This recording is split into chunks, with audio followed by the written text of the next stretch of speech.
Bismillah, alhamdulillah, wassalatu wassalamu ala rasulillah wa ba'd. Orang tua hendaknya berusaha terus mengikat anaknya dengan Allah ketika terjadi musibah. Hal ini seperti yang terjadi pada sahabat Malik al-Asy'ari, di mana dia mendatangi Rasulullah sallallahu alaihi wasallam dan memberitahukan bahwa Auf, yaitu Auf bin Malik, anak dari Malik al-Asy'ari, ditawan oleh orang-orang musyrik. Maka dia mengadukan hal itu kepada Rasulullah sallallahu alaihi wasallam. Maka kemudian Nabi sallallahu alaihi wasallam mengajarkan, menyampaikan kepada Malik al-Asy'ari agar anaknya, yaitu Auf bin Malik, supaya memperbanyak membaca la haula wala quwata illa billah.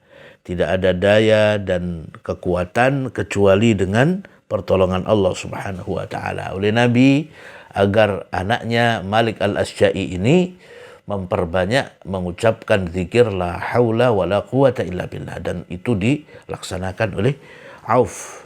Apa yang terjadi pada saat itu? Auf bin Malik al-Asy'ari dalam keadaan terikat. Ia diikat dengan tali dari kulit. Tapi tiba-tiba tali itu terputus dan dia bisa keluar dari tempat tawanannya. Maka waktu keluar, dia mendapatkan seekor unta milik musuhnya dan segera menungganginya. Dan ketika dia berjalan dengan untanya, dia berjumpa dengan orang-orang yang sebelumnya juga ditahan dan diikat. Maka dia berteriak kepada mereka dan diikuti oleh yang pertama dan terakhir. Artinya semua orang yang ditawan dari kaum muslimin, setelah teriakan itu mereka jadi terlepas. Apa yang terjadi? Ayahnya sangat terkejut ketika tiba-tiba di depan pintu rumah Auf memanggil ayahnya. Maka ayahnya berkata, "Auf, demi pemilik Ka'bah." Jadi tahu karena ini adalah anaknya, suara anaknya. Ibunya juga mengatakan, alangkah bahagianya Auf bisa bebas. Bagaimana kamu bisa bebas, bisa tiba di rumah sini padahal kamu terikat? Maka kedua orang tua ini berlomba dengan pembantunya untuk sampai ke pintu. Begitu gembiranya untuk bisa segera ketemu Auf. Dan tiba-tiba Auf datang dengan membawa unta yang memenuhi halaman rumahnya. Dan dia menceritakan bagaimana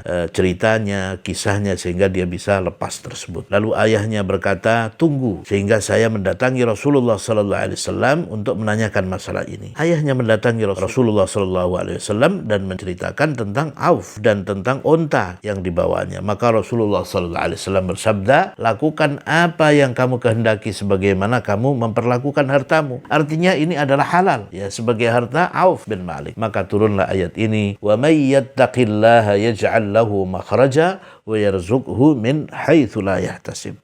Barang siapa yang bertakwa kepada Allah, niscaya dia akan mengadakan baginya jalan keluar dan memberinya rizki dari arah yang tidak disangka-sangkanya. Ada di dalam tafsir Ibnu Katsir jilid 4 halaman 381. Artinya hendaknya kita betul-betul membiasakan anak kita untuk selalu ketika ada musibah selalu diikat dengan Allah Subhanahu wa taala. Jangan sampai dia mengeluh kepada manusia. Hendaknya kita dan anak-anak kita biasakan untuk memohon pertolongan kepada Allah ketika terjadi musibah seperti yang dialami oleh Auf bin Malik. Kemudian Allah bebaskan dan akhirnya bahkan membawa banyak unta. Barakallahu fikum.